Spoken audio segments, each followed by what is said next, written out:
নমস্কার। বার্ধক্য ভাতার সুখবর। হ্যাঁ, বার্ধক্য ভাতা বা বিধবা বা প্রতিবন্ধী ভাতার টাকা ঢুকতে শুরু করেছে আমাদের রাজ্যে উপভোক্তাদের অ্যাকাউন্টে। আপনার টাকা না ঢুকলে কত দিনের মধ্যে ঢুকবে সেটা আজকের ভিডিওতে আমি আপনাদের জানাবো। যদি আপনাদের টাকা এখনও না ঢুকে থাকে ভিডিওটিকে স্কিপ করবেন না, কারণ ভিডিওতে অত্যন্ত গুরুত্বপূর্ণ আপডেট আমি আলোচনা করেছি।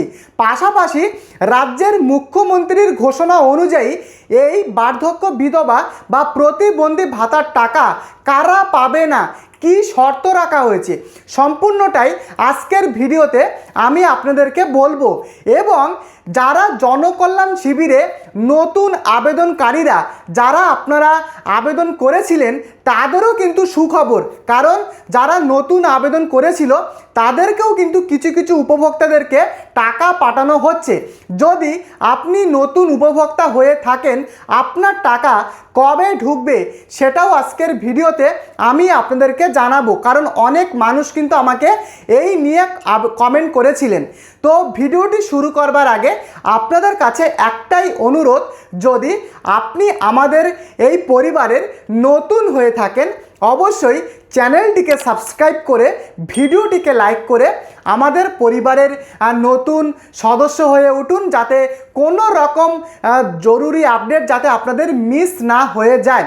তো দেখুন, আমাদের রাজ্যে এই যে বার্ধক্য ভাতা, প্রতিবন্ধী ভাতা বা বিধবা ভাতার টাকা, যেটা 1000 টাকার পরিবর্তে 500 টাকা বাড়িয়ে যে 1500 টাকা করে ঢোকার কথা ছিল, সেই টাকা অলরেডি উপভোক্তাদের অ্যাকাউন্টে ঢুকতে শুরু করেছে।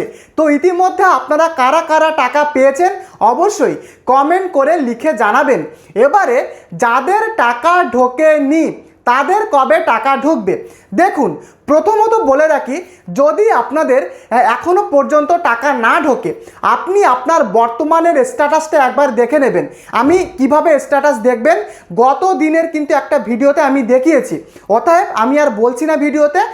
ছোট করে বলে দিই, সমর্থ বলে যে একটা ওয়েবসাইট রয়েছে সেই ওয়েবসাইটে গিয়ে আপনি আপনার বার্ধক্য বিধবা বা প্রতিবন্ধী ভাতার স্ট্যাটাস দেখতে পারবেন। এবারে সেই স্ট্যাটাসে যদি আপনাদের আগস্ট মাসের পেমেন্ট আন্ডার প্রসেস দেখায় তাহলে সরকার কিন্তু আপনাদের টাকাটা ছেড়েছে।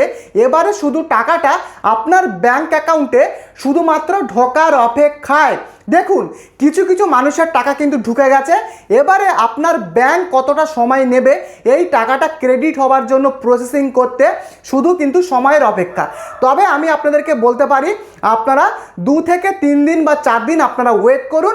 যদি পেমেন্ট আন্ডার প্রসেস দেখায় তাহলে আপনি কিন্তু আর 3 থেকে 4 দিনের মধ্যে আশা করি আপনার টাকা কিন্তু আপনাদের অ্যাকাউন্টে ঢুকে যাবে।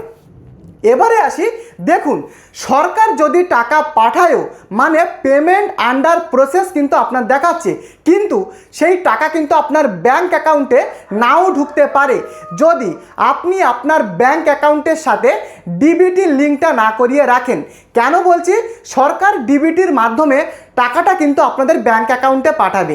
যদি আপনার ডিবিটি না করা থাকে কোনো মতেই টাকা ঢুকবে না, সেই টাকা আবার সরকারি যে কোষাগার রয়েছে সেই কোষাগারে কিন্তু ফেরত চলে যাবে। তাই অবশ্যই যাচাই করে নেবেন বর্তমানে আপনার ডিবিটিটা অ্যাক্টিভেট রয়েছে কি না। এবারে যদি আপনার বর্তমানে দেখায় যে ভেরিফাইড বাট অ্যাপ্রুভাল পেন্ডিং, মানে এই কথাটার অর্থ কী?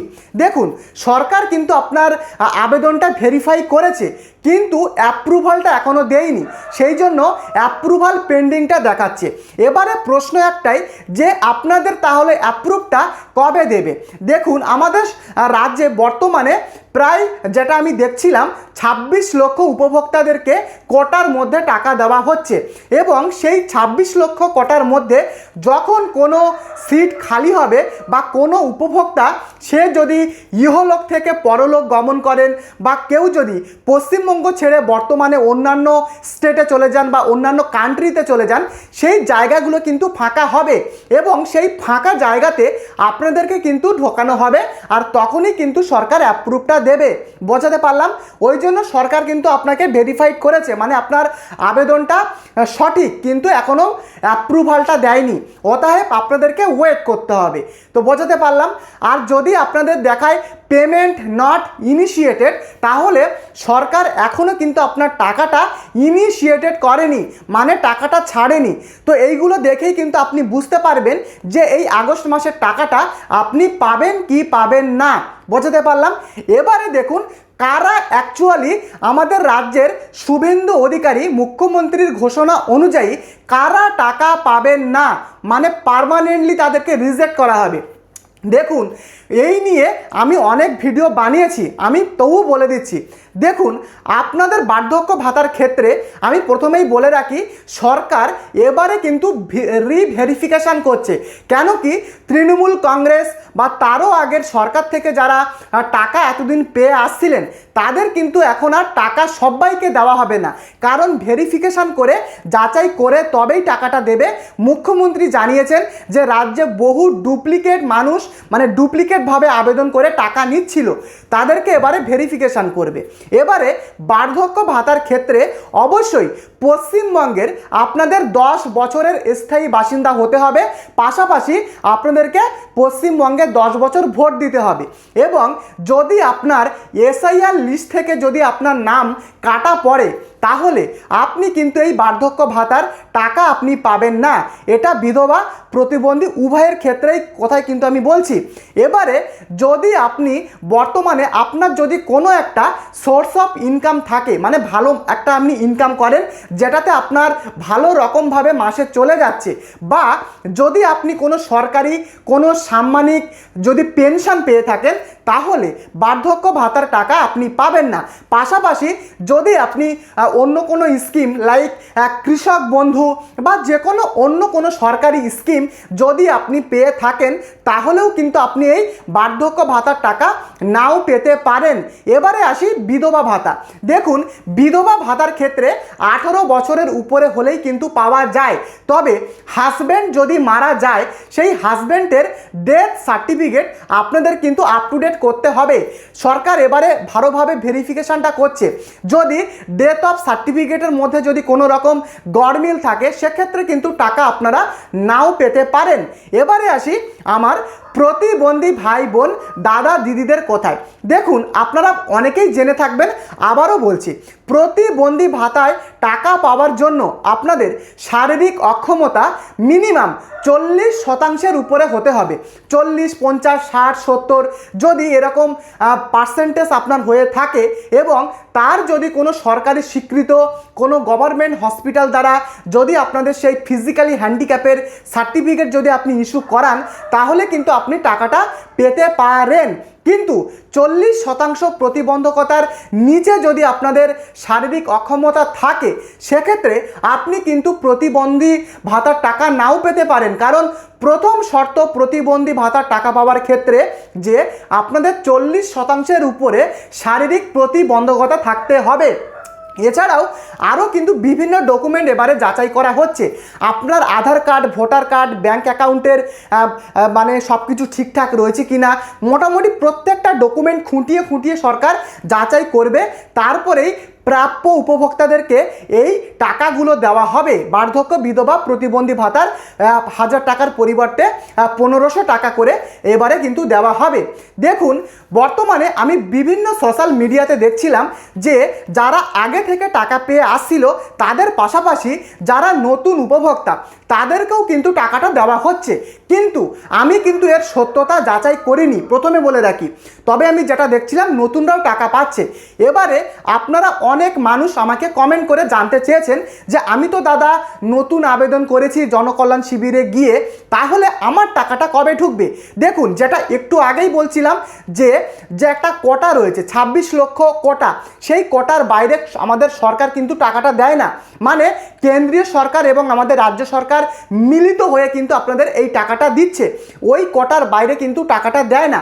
অতএব যদি কেউ খুব ভাগ্যবান হয়ে থাকে তাহলে কিন্তু সে কিন্তু সেই কোটার মধ্যে এসে তার অ্যাপ্রুভালটা অনেকে পেয়েও যাচ্ছে। তাই আমি আপনাদেরকে বলবো, যদি আপনি লাকি হন সেক্ষেত্রে কিন্তু আপনি অ্যাপ্রুভালটা পেয়েও যেতে পারেন, আর না হলে কিন্তু আপনাদেরকে ওয়েট করতে হবে। কেন কি সরকার কখন অ্যাপ্রুভাল দেবে বা 26 লক্ষ কোটার মধ্য থেকে কখন সিট ফাঁকা হবে ততদিন কিন্তু আপনাদেরকে ওয়েট করতে হবে।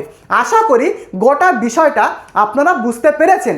পাশাপাশি অনেক মানুষ কমেন্ট করে জানতে চেয়েছেন যে আমি কি নতুন করে আবেদনটা করতে পারবো, জনকল্যাণ শিবিরে তো আমি আবেদনটা করিনি। দেখুন, একটা কথা পরিষ্কারভাবে বুঝুন, বর্তমানে অনলাইনে কিন্তু আবেদন করা যাচ্ছে না। যদি সরকারিভাবে কোনো পোর্টাল চালু হয় আবেদন করার, সবার আগে আমি আপনাদের আপডেট দিয়ে দেব, তখন কিন্তু আপনারা অনলাইনে আবেদন করতে পারবেন।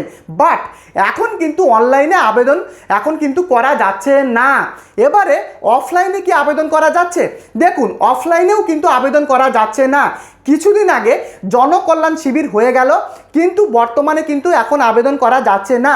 মুখ্যমন্ত্রী শুভেন্দু অধিকারী তিনি পরিষ্কার স্পষ্ট জানিয়েছেন যে খুব তাড়াতাড়ি জনকল্যাণ শিবির বা দুয়ারে সরকার ক্যাম্প আমাদের জেলায় কিন্তু আবারও বসতে চলেছে। কিন্তু তিনি যবে ডেট ঘোষণা করবেন সেই ডেটটা কিন্তু আমি আপনাদেরকে জানিয়ে দেব। কবে বসবে এখনো পর্যন্ত কিন্তু ডিক্লেয়ার হয়নি। তাই আপনাদের কাছে একটাই আমার অনুরোধ, যদি আপনি আমাদের এই পরিবারের নতুন হয়ে থাকেন অবশ্যই এই চ্যানেলটিকে সাবস্ক্রাইব করে ভিডিওটিকে অবশ্যই লাইক করতে ভুলবেন না। কারণ দেখুন, যে কোনো লেটেস্ট সরকারি গভর্নমেন্ট আপডেট, বার্ধক্য বিধবা প্রতিবন্ধী ভাতার যে কোনো স্কিম সবার আগে এই চ্যানেলেই দেওয়া হয়। তাই প্রত্যেককে অনুরোধ, চ্যানেলটিকে সাবস্ক্রাইব করে রাখুন। আর বর্তমানে কারা বার্ধক্য বিধবা বা প্রতিবন্ধী ভাতার টাকা পেয়েছেন তারাও কমেন্ট করে লিখে জানাবেন, আর কারা পাননি তারাও কমেন্ট করে লিখে জানাবেন। আমার দিক থেকে যতটা সম্ভব আমি আপনাদেরকে হেল্প করার চেষ্টা করব। আজকের মতো এই পর্যন্ত, ধন্যবাদ।